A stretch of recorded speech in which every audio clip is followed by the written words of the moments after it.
Good morning, students. Today we are going to study about the topic Kingdom Fungi. Okay, and today we are discuss about what is the main feature of Kingdom Fungi, what is the structure of fungi, and what is the importance of fungi. Okay, in the previous video you have discussed the topic Kingdom Monera and Protista, and today we are going to discuss about the topic Kingdom Fungi. Okay, इसकी पिछली video में हम लोगों ने Monera kingdom और protista kingdom के बारे में पढ़ा। आज हम लोग किंगडम फंजाई के बारे में पढ़ने जा रहे हैं। फंजाई किंगडम क्या है, इसके क्या फीचर्स हैं, है कि नहीं, कहाँ कहाँ पाया जाता है, इसको कैसे हम ऑब्जर्व करेंगे, तो हम फंजाइयों के बारे में पढ़ने जा रहे हैं। ओके, तो सबसे पहले हम ये जानेंगे कि फंजाई है क्या। ठीक, तो देखिए एक्चुअली फंजाई एक प्रकार के ऑर्गेनिज्म है, this is type of organism, और फंजाई एक प्रकार के ऑर्गेनिज्म होते हैं और ये ज्यादातर करेक्टर प्लांट का शो करते हैं, बट इनमें क्लोरोफिल नहीं प्रेजेंट होता, इनमें क्लोरोफिल नहीं पाया जाता, क्लोरोप्लास्ट नहीं पाया जाता, और ये अपना फूड खुद से नहीं बना सकते, इसलिए ये हमेशा हेटेरोट्रॉफिक होते हैं। मतलब ये ज्यादातर या तो पैरासिटिक होंगे या तो सेप्रोफाइटिक होंगे। ओके, तो इस तरीके से फंजाई की बात करें तो fungi the branch of biology which deals with the study about fungi is called mycology. Mycology क्या है?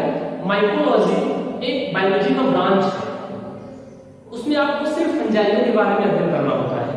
ठीक है, तो सिर्फ फंजाइयों के बारे में अगर स्टडी करना हो तो बायोलॉजी में एक अलग ब्रांच बनाई गई है जिसको बोलते हैं माइकोलॉजी। तो माइकोलॉजी के अंतर्गत हम लोग फंजाइयों का अध्ययन करते हैं, उनके बारे में स्टडी करते हैं डिटेल में पूरा। ठीक है ना, तो फादर ऑफ माइकोलॉजी कौन है? वो is the father of mycology. सबसे पहले फंजाइयों के बारे में बताया किसने, उनके बारे में किसने डिस्क्राइब किया? तो फादर ऑफ माइकोलॉजी बोला जाता है एंटोनियो मिचेली को, एंटोनियो मिचेली, या कभी कभी इनको माइकेली भी पढ़ते हैं लोग, माइकेली या मिचेली। ओके, जो भी आप बोलो, एंटोनियो माइकेली या एंटोनियो मिचेली। ठीक, तो एंटोनियो माइकेली को फादर ऑफ एंटोनियो माइकेली को फादर ऑफ माइकोलॉजी बोला जाता है। फादर ऑफ माइकोलॉजी कौन है? एंटोनियो माइकेली है। क्यों? क्योंकि इन्होंने सबसे पहले उन्होंने एक बुक लिखा था नोवा प्लांटेरम, नोवा प्लांटेरम, और उन्होंने उसमें लगभग 900 स्पीसीज ऑफ फंजाई, 900 जातियों के बारे में अध्ययन किया। फंजाइयों के लगभग 900 स्पीसीज के बारे में उन्होंने डिस्क्राइब किया था उनके बारे में। ठीक है ना, तो इस तरीके से अगर देखा जाए तो फादर ऑफ माइकोलॉजी कौन है? एंटोनियो माइकेली।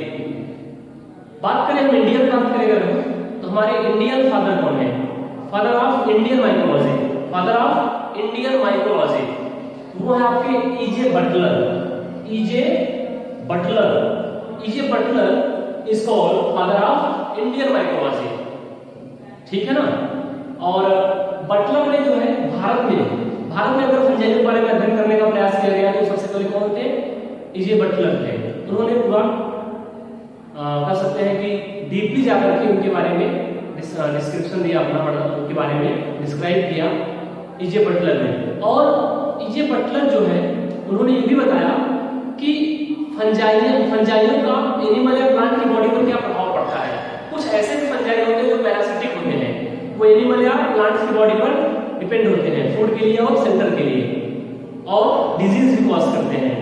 ठीक है, तो उन्होंने उनको प्लांट पैथोलॉजी का भी फादर बोला जाता है, फादर ऑफ प्लांट पैथोलॉजी। ठीक है, प्लांट के ऊपर और एनिमल्स के भी ऊपर फंजाइयों का क्या प्रभाव पड़ता है, वो किस तरीके से प्रभावित करते हैं, है कि नहीं, उसके बारे में भी उन्होंने बताया। तो फादर ऑफ इंडियन माइकोलॉजी कौन है? E J Butler. ओके, अब हम बात करते हैं कैरेक्टर्स ऑफ फंजाई, फंजाइयों के कैरेक्टर क्या होते हैं, फंजाइयों के मेन कैरेक्टर क्या है, मेजर कैरेक्टर क्या है। तो सबसे पहले मैं आपको बता दूं, फंजाई जो है ये थैलोफाइटा ग्रुप्स के एक मेजर किंगडम है, ग्रुप है थैलोफाइटा, मतलब जिनमें न तो रूट होता है न तो स्टीम होता है, रूट स्टीम लीव्स कुछ भी नहीं होता, ठीक है ना। ये प्लांट के कैरेक्टर शो करते हैं बट इनमें रूट स्टीम लीव्स कुछ भी नहीं होता, ठीक। तो इस तरीके से, और ये जो आपके फंजाई होते हैं ये नॉन क्लोरोफिलस होते हैं, इनमें क्लोरोफिल एब्सेंट होता है, इसलिए ये अपना फूड खुद नहीं बना सकते, ये अपने फूड के लिए किसी दूसरे ऑर्गेनिज्म पर क्या होते हैं, डिपेंड होते हैं। पैरासिटिक भी हो सकते हैं या इनकी बहुत सारी जातियां सेप्रोफाइटिक भी होती हैं, मतलब डेड या डिकेइंग मैटर्स पे सड़े गए पदार्थों पर डिपेंड होते हैं, वहीं से अपना फूड लेते हैं, एब्जॉर्ब करते हैं, एब्जॉर्बेंट नेचर के होते हैं। ओके, तो ये या तो पैरासिटिक होते हैं या तो सेप्रोफाइटिक होते हैं। इनकी कुछ जातियां सिम्बायोटिक भी होती हैं, सिम्बायोटिक नेचर की भी इनकी कुछ स्पीशीज होती हैं। ओके, तो इस तरीके से, और नेक्स्ट फीचर इनका ये है कि ये जो आपके फंजाई होते हैं ये थोड़ा सा अगर जहाँ पे छांव है वहां पे ये अच्छे से ग्रो नहीं कर पाते, थोड़ा सा साइडी प्लेस पे ये अच्छे से ग्रो नहीं कर पाते, सॉरी जहां साइडी प्लेस होता है वहां पे बहुत अच्छे से ग्रो करते हैं। धूप में या लाइट में, अगर लाइट की इंटेंसिटी ज्यादा हो तो वहां पे वो अच्छे से ग्रो नहीं कर पाते। साइडी प्लेस पे अच्छे से ग्रो करते हैं, साइडी प्लेस पे अच्छे से ग्रो करते हैं, बट अगर लाइट की इंटेंसिटी ज्यादा है या अगर धूप ज्यादा है तो वहां पे अच्छे से ग्रो नहीं कर पाते। और ये ऐसे जगहों पे ज्यादा ग्रो करते हैं जहां पे डेड या डिकेइंग मटेरियल्स की मात्रा ज्यादा, ठीक है ना। जैसे आपने एक देखा होगा अपने आसपास मशरूम देखा होगा आपने बहुत सारा अपने आसपास उगा हुआ, और रेनी सीजन में मशरूम कुछ ज्यादा ही देखने को मिलता है, और वो भी मशरूम आप देखें हमेशा वो सड़े गए पदार्थों पर, डेड या डिकेइंग मैटर्स पे ज्यादा उगता है, ठीक है। तो मशरूम भी आपका क्या है, एक प्रकार का फंजाई है।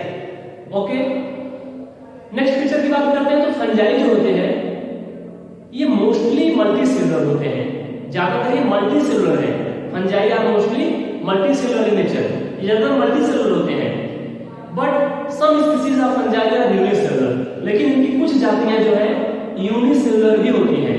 जैसे इस्ट आपने नाम सुना होगा, खमीर जिसे बोलते हैं इस्ट, तो जिससे फर्मेंटेशन होता था, आपने पढ़ा होगा 10th में। तो इस्ट जो है एक फंजाई है, बट वो यूनिसेलुलर फंजाई है।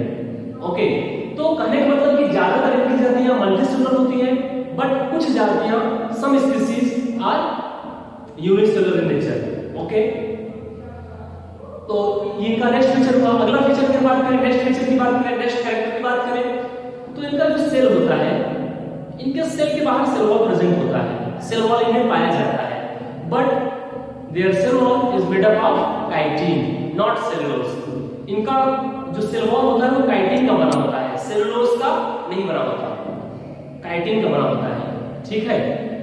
तो इस तरीके से, और इनके सेल के अंदर न्यूक्लियस और जितने भी मेम्ब्रेन बाउंडेड सेल ऑर्गेनल्स हैं, mitochondria, Golgi body, lysosome, endoplasmic reticulum, ये सब के सब पाए जाते हैं, मतलब ये यूकैरियोटिक होते हैं।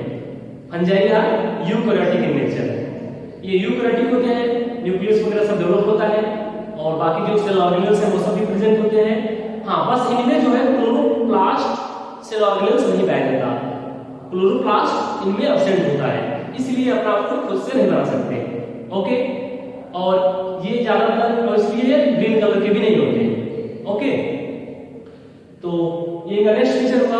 अगले फीचर्स की अगर हम बात करें तो जो आपके फंजाई होते हैं इनमें जो रिजर्व फूड होता है, ये अपना फूड जो है ग्लाइकोजन या ऑयल ड्रॉप्स के रूप में रिजर्व करते हैं, ग्लाइकोजन या ऑयल ड्रॉप्स के रूप में अपना रिजर्व फूड स्टोर करते हैं। ओके, नेक्स्ट फीचर की बात करते हैं। तो फंजाइयों की जो बॉडी होती है, जो मल्टीसेलुलर फंजाई है, जो उनकी बॉडी होती है, उनकी बॉडी ढेर सारे filamentous, thin and filamentous structures का बना होता है, बहुत ही पतले पतले तंतुओं का बना होता है, जिसको बोलते हैं thin filaments, thin filamentous structure का इनकी बॉडी बनी होती है, जिसको हम बोलते हैं हाइफी। क्या बोलते हैं? हाइफी। ठीक है, बहुत ही पतले पतले छोटे छोटे धागे जैसे स्ट्रक्चर से मिलकर के इनकी पूरी बॉडी बनी होती है। ढेर सारे बहुत सारे पतले पतले बहुत ही थिन थ्रेड लाइक स्ट्रक्चर्स इनकी बॉडी में प्रेजेंट होते हैं, और वो जो थ्रेड लाइक स्ट्रक्चर होता है इनकी बॉडी में उसको बोलते हैं हाइफी। क्या बोलते हैं? हाइफी। ठीक है, और वो ढेर सारे हाइफी जब आपस में एक दूसरे के साथ ज्वाइन होते हैं तो उसको बोलते हैं माइसीलियम। क्या बोलते हैं? माइसीलियम। और उसी माइसीलियम से इनकी पूरी बॉडी क्या होती है? बनती है। ठीक, तो इनकी बॉडी का जो यूनिट है फिलामेंटस यूनिट वो है हाइफी, और ढेर सारे हाइफी एक दूसरे के साथ इंटरलिंक्ड हो जाते हैं तो बनाते हैं माइसीलियम। ओके, तो इनकी बॉडी का स्ट्रक्चर कुछ ऐसा ही होता है। और हाँ, इनका जो हाइफी होता है, इनका जो माइसीलियम होता है वो सेप्टेट या एसेप्टेट भी हो सकता है। बीच बीच में इनका जो हाइफी या माइसीलियम है उनमें बीच बीच में सेप्टा किसी किसी में प्रेजेंट होता है, किसी किसी में सेप्टा प्रेजेंट नहीं होता। जैसे ये देख लीजिए, ये एक हाइफी है या एक माइसीलियम मान लीजिए इसको। ठीक, ये छोटे छोटे पार्ट इसके हाइफी हैं और ढेर सारे हाइफी मिलकर के माइसीलियम बना दिए। अब इसका जो ये हाइफी या माइसीलियम वाला पार्ट है इसमें कहीं भी आपको सेप्टा नहीं दिख रहा है, बीच में पार्टीशन नहीं दिख रहा है, तो ये क्या है? ये सेप्टेड हाइफी है या एसेप्टेड माइसीलियम है, ये एसेप्टेड है। बट ये वाला क्या है? जो है बीच में सेप्टा है प्रेजेंट, ये क्या है आपका? सेप्टेड हाइफी है, सेप्टेड माइसीलियम है। ठीक, और इनमें जो न्यूक्लियस होता है वो डिवाइड तो होता नहीं, इसीलिए क्या होते हैं? मल्टी न्यूक्लिएटेड होते हैं। ये मल्टी न्यूक्लिएटेड होते हैं, इसको बोलते हैं कोइलोसाइटिक। ठीक, कोइलोसाइटिक। और ये सब क्या होते हैं? इनमें न्यूक्लियस अलग अलग होता है सेप्टा के कारण। ओके, तो इस तरीके से जो हाइफी या माइसीलियम होता है वो सेप्टेड या एसेप्टेड हो सकता है। ओके, नेक्स्ट फीचर की बात करें हम, तो जो आपके फंजाई होते हैं, हाँ, जो आपके फंजाई होते हैं इनमें अगर देखा जाए तो जो सेप्टेड हाइफी होते हैं, ठीक है, सेप्टेड हाइफी में क्या होता है, और जो आपके एसेप्टेड हाइफी होते हैं इनमें बहुत सारा डिफरेंस भी देखने को मिलता है। ठीक,